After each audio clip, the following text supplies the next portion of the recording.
मित्रांनो, आजच्या तासामध्ये मी पुन्हा एकदा तुमचं स्वागत करतो. आपण मॅनेजमेंट प्रिन्सिपल अँड ॲप्लिकेशन व्यवस्थापनाची तत्त्वे आणि उपयोजन याच्यामध्ये नियोजनाचा अभ्यास आपण पूर्ण केलेला आहे आणि त्यानंतर मग आपण निर्णय की जो अतिशय महत्त्वाचा भाग आहे निर्णय घेण्यासंदर्भात तो आपण अभ्यासतो. तर आजच्या तासाला आपण निर्णय घेण्याविषयी म्हणजे दुसऱ्या युनिटमधला दुसरा भाग आपण आहे तो आपण या ठिकाणी लक्षात घेतो. कारण निर्णय हे आपल्या वैयक्तिक जीवनामध्ये व्यवसायामध्ये कोणत्याही ठिकाणी कोणत्याही परिस्थितीत कोणत्याही वेळेला अत्यंत महत्त्वाचे असतात. म्हणून निर्णयाबाबतीतल्या काही गोष्टी आपण या व्यवस्थापनाच्या विषयाच्या अंतर्गत लक्षात घेतोय. मला खात्री आहे की तुमच्या जीवनामध्ये हा जो आपला अभ्यास आहे त्याचा निश्चितपणे आणि चांगल्या पद्धतीनं तुम्हाला वापर करता येईल, तो त्याचा अनुभव घेता येईल आणि निर्णय तुमचे अचूक घेण्यासाठी त्यातल्या काही तंत्राचा तत्वांचा काही माहितीचा तुम्हाला निश्चितपणे उपयोग होईल. तर विद्यार्थी मित्रांनो, निर्णय घेणे आपल्याला माहिती आहे की एक बौद्धिक प्रक्रिया आहे. आपली बौद्धिक क्षमता कशी आहे त्याच्यावरती आपले निर्णय पूर्णपणे अवलंबून असतात. निर्णय घेण्यासाठी मग कोणत्याही प्रकारचे नियम नाही ते आपल्याला माहिती आहे, कारण हा बौद्धिक आणि मानसिक प्रक्रियेचा भाग असल्यामुळं ह्याचे नियम नसतात. पण आपल्याला एक गोष्ट लक्षात घ्यायला पाहिजे की घाई गडबडीने आपल्याला चुकीचे निर्णय घेता येत नाहीत. हा माझा महत्त्वाचा मुद्दा लक्षात घेऊन आणि नेहमी लक्षात ठेवा, घाई गडबडीने चुकीचे निर्णय घ्यायचे नाहीत. म्हणून योग्य निर्णय घेण्यासाठी विलंब लावता कामा नये. आता याच्यामध्ये नियम नसल्यामुळं क्विक निर्णय घेतला चुकला असं नाही करता येणार. पण योग्य निर्णय घ्यायचा आहे, मला जरा विचार करायला पाहिजे, अजून 4 दिवस जायला पाहिजेत, अजून 8 दिवस जायला पाहिजेत, अजून 4 तास जायला पाहिजेत, 4 मिनटं जायला पाहिजेत. नाही म्हणजे हे 4 मिनटं उशिरा का 4 तास उशिरा का 4 दिवस उशिरा हेही सांगू शकत नाही, कारण त्याच्या संदर्भातले रूल्स रेग्युलेशन्स नाहीत. हे तुमच्या सदसद विवेक बुद्धीवरती ठरवावं लागतं. म्हणून तर त्याला बौद्धिक प्रक्रिया म्हटलंय. पण एक जनरल स्टेटमेंट आपलं असं आहे की घाई गडबडीने चुकीचे आणि योग्य निर्णय घेण्यासाठी विलंब लावून चालणार नाही. मग काय येतंय तर योग्य वेळेला योग्य निर्णय घ्यावे लागतात आणि ते तुमच्यावरती अवलंबून आहे. योग्य वेळ योग्य निर्णय, योग्य वेळ तर तुमच्यावरती पूर्ण आहे. योग्य निर्णय घेण्यासाठी काही तंत्र सांगता येतील. आणि कसं आहे पहा, कोणतंही तुम्ही कार्य करा किंवा सर्व कार्याचं यश हे योग्य निर्णयावरतीच अवलंबून असतं. तुम्ही किती परफेक्ट अचूक निर्णय घेताय त्याच्यावरती तुमचं यश अवलंबून आहे. निर्णय प्रक्रिया जी आहे जशी बौद्धिक आहे तशी मानसिक आहे. मानसिक क्रियेचा केंद्रबिंदू आहे आणि या ठिकाणी तुमचं ज्ञान असेल, तुमचा विचार असेल, तुमच्या कल्पना असेल, तुमच्या भावना असेल, कार्यबुद्धीसाठी एकवटलेले असतात. निर्णय घेत असताना तुमचं असणारं नॉलेज, तुमचे असणारे थॉट्स, तुमच्या असणाऱ्या आयडिया, तुमच्या असणारे इमोशन्स, तुमचा इंटेलिजन्स, तुमचा हजरजबाबीपणा, प्रेझन्स ऑफ माइंड हे खूप महत्त्वाचं आणि ह्याचं परफेक्ट कॉम्बिनेशन होऊन परफेक्ट डिसिजन्स बाहेर येतात. तर विद्यार्थी मित्रांनो, हे जसं आपण जनरल लक्षात घेतलं तसं व्यवसायामध्ये सुद्धा व्यवस्थापकांना निर्णय घ्यावे लागतात. तुम्ही उद्या मॅनेजर झाला तर तुम्हाला निर्णय व्यवसायामधले घ्यायचे. किंवा तुम्ही काही ना काहीतरी करणारच आहे उद्या. उद्योग व्यापार धंदा नोकरी काही ना काहीतरी करणार ना, पैसे मिळवण्यासाठी, अर्थार्जन, उदरनिर्वाहासाठी, जीवन जगण्यासाठी काहीतरी ना करणार. मग काय करायचं ह्याचा निर्णय सुद्धा खूप महत्त्वाचा आहे. तुम्ही फर्स्ट इयरला असताना आत्ता काय तुमच्या पुढे मी मांडतोय, काय सांगतोय, तर तुम्ही 5 वर्ष आम्हाला द्या. 5 वर्षामध्ये हे तुम्ही पुढचे काय करायचे आहेत ह्याचे परफेक्ट निर्णय घ्या आणि फक्त निर्णय घेऊ नका, तर त्याच्या अंमलबजावणीला सुरुवात करा. तुम्ही आत्ता परफेक्ट आणि चांगले निर्णय घेतले की मी हे करणार, मला हे करायचं आहे, आणि त्या दृष्टीनं जर वाटचाल सुरू केली, प्लॅनिंग केलं, आज योग्य वेळेला योग्य निर्णय घेत गेला, तर तुम्हाला यश लवकर येणार. एखादे काम किंवा कृती करण्यापूर्वी ती कशी करावी, केव्हा करावी, कोणत्या मार्गाने करावी इत्यादी बाबत व्यवस्थापकासमोर अनेक पर्याय असतात. या पर्यायापैकी उत्कृष्ट पर्यायाची व्यवस्थापकाला निवड करावी लागते, आणि तो उत्कृष्ट पर्याय म्हणजेच निर्णय असतो. तुम्ही बऱ्याच वेळेला म्हणता हे करू का ते करू, मला काही निर्णयच घेता येत नाही. तर ते 2 पर्याय झाले, त्यातला योग्य पर्याय तुम्हाला सिलेक्ट करायचा आहे. व्यवस्थापक आपली बुद्धिमत्ता आणि अनुभवाच्या आधारावर कठीण बाबी संबंधी योग्य निर्णय घेतात. त्याला आपली बुद्धिमत्ता वापरावी लागते, त्याचा आपला एक्सपिरियन्स या ठिकाणी वापरावा लागतो. परंतु काही वेळा निर्णय चुकण्याची शक्यता असते. याचा अर्थ निर्णय घेऊ नये किंवा टाळणे असा नाही. निर्णय घ्यावे लागतात. परिस्थिती अनुरूप व्यवस्थापकांनी निर्णय घेतलेच पाहिजेत. निर्णय न घेणे हा भाग असू शकत नाही. व्यवसायामध्ये तुम्हाला निर्णय घ्यावेच लागतील.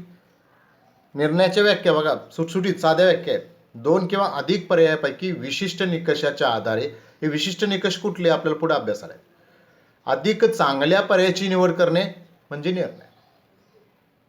दुसरी व्याख्या काय, विविध पर्यायातून योग्य पर्यायाची निवड म्हणजे निर्णय. उद्दिष्ट साध्य करण्यासाठी वेगवेगळे मार्ग असतात, त्यातील एक मार्ग निवडणे, परफेक्ट मार्ग निवडणे, त्याला सुद्धा निर्णय प्रक्रिया असं म्हणतात. 3 अतिशय साध्या, तुम्हाला पटकन समजणाऱ्या व्याख्या आहेत. तुमच्यापुढे अनेक ऑप्शन आहेत, त्यातला बेस्ट ऑप्शन सिलेक्ट करायचा. तो best option is called decision. आता हे निर्णय कार्य जे आहे आपलं, त्या निर्णय कार्याचं व्यवस्थापनाच्या व्यवसायाच्या संदर्भात असणारे महत्त्व लक्षात घेतले. आपल्या जीवनात तर अनन्यसाधारण महत्त्व आहे. जेवढे तुम्ही चांगले आणि योग्य वेळेला योग्य निर्णय घ्याल, अचूक निर्णय घ्याल, तेवढं तुम्हाला यश निश्चितपणे मिळेल. निर्णय हा व्यवस्थापकीय कायद्याचा आधार आहे. योग्य निर्णयाशिवाय तुम्ही व्यवसायाला यश प्राप्त करून देऊ शकत नाही, किंवा छोटं मोठं कोणतंही कार्य, कृती, हालचाल, प्रक्रिया, क्रिया करू शकत नाही. व्यवसायाची उद्दिष्टे जे ठरवलेले असतात, उद्दिष्ट शब्द आला, तुम्हाला म्हटलं ना, उद्दिष्ट हा शब्द नेहमी येणार. उद्दिष्ट शब्द आला तर तुमच्या काय लक्षात आलं? 4 प्रकारचे उद्दिष्ट: आर्थिक, सामाजिक, संख्यात्मक, गुणात्मक. 2 स्वरूपाचे: अल्पकालीन, दीर्घकालीन. दुसरं वाक्य झालं. तिसरं काय? उद्दिष्टे स्पष्ट असली पाहिजेत. आणि चौथं वाक्य काय? उद्दिष्ट ही साध्य करण्यासारखी असली पाहिजेत. ही सगळी जी आपण नियोजनामध्ये हा जो भाग ठरवलेला आहे, हे ठरवत असताना सुद्धा तुम्ही निर्णय घेतलेला आहे. संख्यात्मक उद्दिष्ट ठरवताना निर्णय घेतलाय, गुणात्मक उद्दिष्ट ठरवताना निर्णय घेतलाय, आर्थिक उद्दिष्ट ठरवताना, सामाजिक उद्दिष्ट ठरवताना तुम्ही निर्णय घेतलेला आहे. आणि ते उद्दिष्ट पूर्ण करण्यासाठी सुद्धा तुम्हाला निर्णय घ्यायचा. मूल्यांकनाचे साधन. अनेक गोष्टीचं आपल्याला मूल्यांकन करावं लागतं. आता अनेक पर्यायातून एक पर्याय निवडायचा आहे, त्या पर्यायाचं मूल्यांकन करावं लागतं, इव्हॅल्युएशन करावं लागतं ना तुम्हाला. आणि त्याचं चांगले इव्हॅल्युएशन असेल, चांगला रिझल्ट असेल, तो तुम्ही डिसिजन घेणार, तो मार्ग तुम्ही निवडणार आहे, तो पर्याय तुम्ही निवडणार आहे. व्यवसायाचं यश हे मगापासून मी सांगतोयच, योग्य निर्णय, व्यवसायाचं यश हे गणितच आहे, सूत्रच आहे.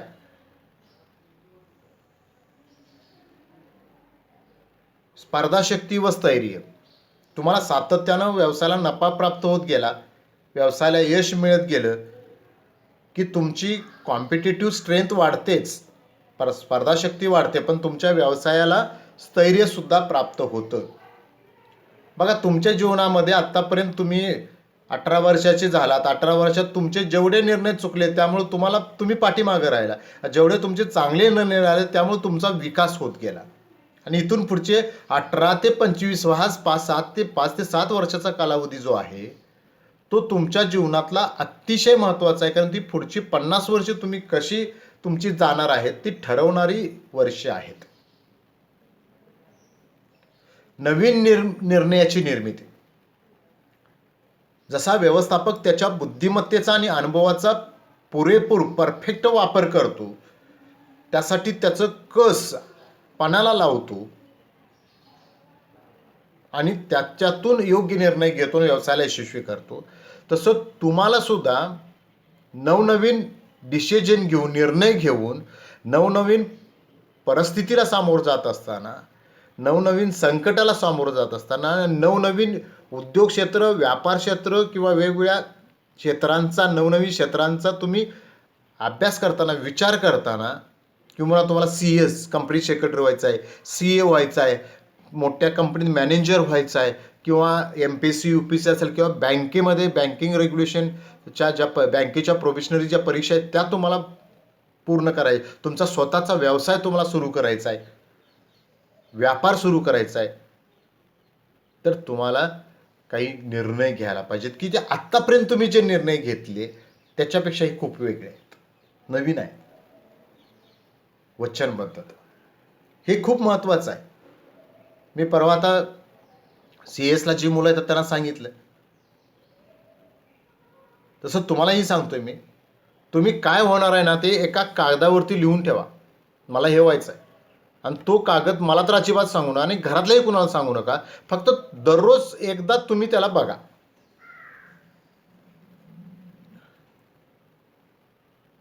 की टाटा बिर्ला रिलायन्स सारख्या कंपनीमध्ये मी मॅनेज होणार आहे, असं जर एखाद्याने लिहून ठेवलं असेल, यासारख्या कंपनीत मी मॅनेज, किंवा मी उद्योजक होणार आहे, किंवा मी व्यापारी होणार आहे, किंवा मी व्यवसाय सुरू करणार आहे, असं जर, तर ही सुरुवात झाली.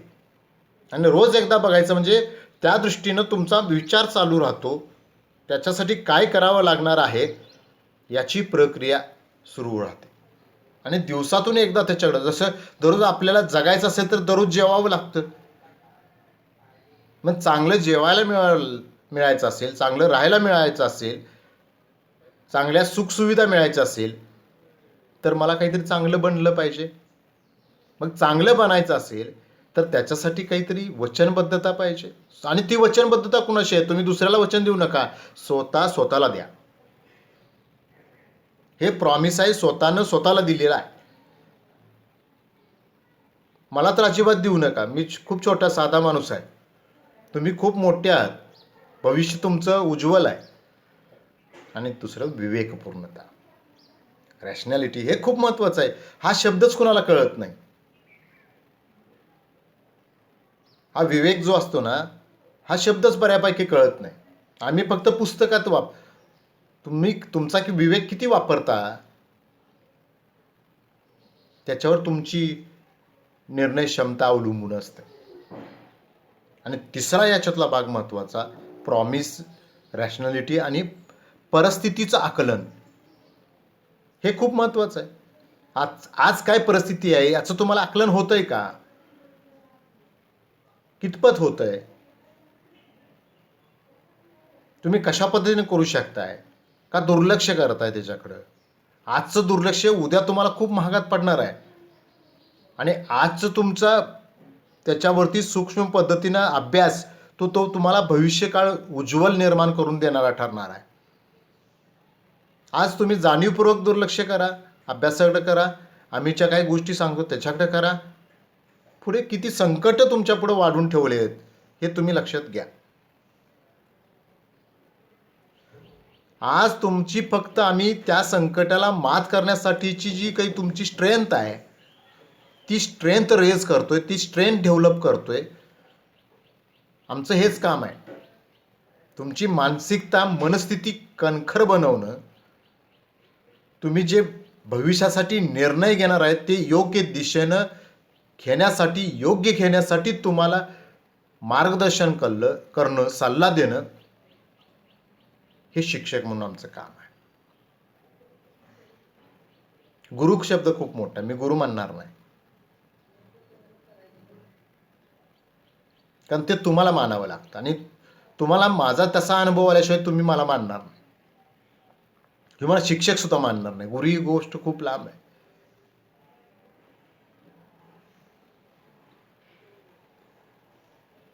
त्यामुळे परिस्थितीचं आकलन हे खूप महत्त्वाचं आहे. आणि आम्ही ते परफेक्ट करत नाही, फक्त परिस्थितीकडे दुर्लक्ष करतो, परिस्थितीला टाळण्याचा प्रयत्न करतो. नाही, अवघड संकटकालीन परिस्थितीमध्येच अपॉर्च्युनिटी असतात. तुम्ही त्याचाच खोलात जाऊन अभ्यास करायला पाहिजे. आणि सगळ्यात शेवट महत्त्वाचं, निर्णय कशाचे असतात तर समस्येवरती असतात. समस्याची सोडवणूक करण्यासाठी निर्णय असतात. आम्ही समस्येला सुद्धा बदनाम केलेला आहे. म्हणजे असं मला म्हणायचं नाही की समस्या चांगल्या असतात, नाही. त्या समस्येचं आपण सगळं स्कॅनिंग करायचं आहे, तोडफोड करायची आहे, त्याचे तुकडे तुकडे करायचे आहेत आणि तुकडे तुकडे करून त्यातला एक एक भाग बाजूला करून त्याच्यावरती आपल्याला मात करायची आहे. त्याच्यासाठी लागणारे तुमची मानसिकता आहे, त्याच्यासाठी लागणारे तुमचे पॉवरफुल डिसिजन्स आहेत, परफेक्ट डिसिजन्स आहेत, ते महत्त्वाचे आहेत. आणि जसं तुमच्या वैयक्तिक जीवनामध्ये ही गोष्ट महत्त्वाची आहे, तशी व्यवसायासुद्धा मध्ये महत्त्वाची असते. काही धाडसी निर्णय घ्यावे लागतात, काही धाडसानं काही गोष्टी टाळाव्या लागतात. एखादी गोष्ट न करणं हा सुद्धा निर्णय असू शकतो आणि एखादी गोष्ट करणं हा सुद्धा निर्णय असतो. पण न करणं यापेक्षा मी तुम्हाला जे काही करायचं आहे त्याच्यावरती अधिक कॉन्सन्ट्रेशन करेन, तुम्हाला त्याच्यासाठी अधिक प्रवृत्त करेन, की जेणेकरून तुम्ही तुमचे निर्णय जे आहेत हे परफेक्ट घ्यायला पाहिजेत. निर्णयाचे काय प्रकार असतात का? नाही ना, हे बौद्धिकच प्रक्रिया आहे हो, मानसिकच प्रक्रिया आहे. त्याचे प्रकार कसले मानायचे? म्हणजे आर्थिक निर्णय, सामाजिक निर्णय, शैक्षणिक निर्णय, आरोग्य हे नाही हो. हे कसले असले प्रकार आपण लक्षात घ्यायचे नाही. निर्णय निर्णय ते किती चांगल्या पद्धतीने तुम्ही घेऊ शकता आणि ते घेण्यासाठी तुम्हाला आता ह्या गोष्टीचा सुद्धा सराव व्हावा लागतो. चांगले निर्णय घेण्यासाठी सुद्धा सराव लागतो. बरेच लोक असतात ना, दुसऱ्याचं ऐकून निर्णय घेतात. नाही, दुसऱ्याचं जरूर ऐकावं, पण निर्णय स्वतःचा असावा. कारण चुकलं तर ते स्वतःला आपल्याला सहन करायची ताकद असते. पण आपण दुसऱ्याचं ऐकलं, निर्णय घेतला आणि चुकला तर आपण त्याला दोष देत बसतो. त्याचा काय दोष? कारण त्यांना मे बी चांगलं सांगितलं असेल, पण तुमच्याकडून ते घडलं नसेल, किंवा त्याचं वाईट सांगण्याचा हेतू असेल, पण तुमच्या परिस्थितीच्या आकलन क्षमतेनं त्याचं आकलन परफेक्ट केलं का? नाही केलं. तुम्हाला ती परिस्थितीच लक्षात आली नाही, त्यानं तुम्हाला फसवण्यासाठी असं सांगितलं. तुमचे जे कान भरणारे लोक असतात ना, त्यांना तुम्ही किती जवळ धरायचं, त्यांचं तुम्ही किती ऐकायचं आणि त्याच्या माहितीतून तुम्ही तुमची मानसिकता किती बिघडून घ्यायची, हे खूप महत्त्वाचं आहे. संकटाला घाबरायचं नाही, संकटाला सामोरे जायचं, पण बेधडकपणे जात असताना तयारीनिशी जायचं. होम दांडगावा करायचा नाही, तयारीने त्याच्याशी सामोरे जायचं. मग आपण येईल त्या संकटाला चांगल्या पद्धतीने मात करू शकतो. म्हणून तर याला म्हणलं ज्ञान, तुमचा अनुभव, तुमचा विचार, तुमची कल्पना, तुमची भावना, ह्याचं सगळ्याचं कॉम्बिनेशन आहे निर्णय म्हणजे. आणि या सगळ्याचा तुमच्या निर्णयावरती, तुमची बुद्धी जर चांगली असेल, तुमचं ज्ञान तुमच्याकडे चांगलं असेल, तर अशिक्षित अज्ञानी लोक, अडाणी माणसाने घेतला निर्णय आणि तुमचा निर्णय याच्यात खूप फरक असेल. पण तुम्ही ज्ञानी असून जर अज्ञानासारखं, अडाण्यासारखं निर्णय घेत असाल तर तुमच्या ज्ञानाचा उपयोग काय? तुमच्याकडे असणाऱ्या माहितीचा उपयोग काय? निर्णय घेण्यासाठी तुम्ही तुमच्या ज्ञानाचा पूर्णपणे कस लावला पाहिजे, अनुभवाचा कस लावला पाहिजे, परिस्थितीचं आकलन करून घेतलं पाहिजे, तुमचा विवेक वापरला पाहिजे, तुमचं लॉजिक वापरलं पाहिजे. तुम्हाला तुमची समस्या समजली पाहिजे, समस्येचं ॲनालिसिस तुम्हाला करता आलं पाहिजे. मग त्याच्यावरती उपाय तुम्हाला सुचणार आणि त्यातला बेस्ट उपाय तुम्हाला फाइंड आउट करता आला पाहिजे. आणि तो बेस्ट उपायच म्हणजे तुमचा निर्णय असतो. तर विद्यार्थी मित्रांनो, आजच्या तासाला आपण एवढंच लक्षात घेतोय. पुढच्या तासाला आपण याच्या पुढचा भाग लक्षात घेऊ. तुम्ही माझं हे लेक्चर शांतपणे ऐकून घेतलं याबद्दल मी तुमचं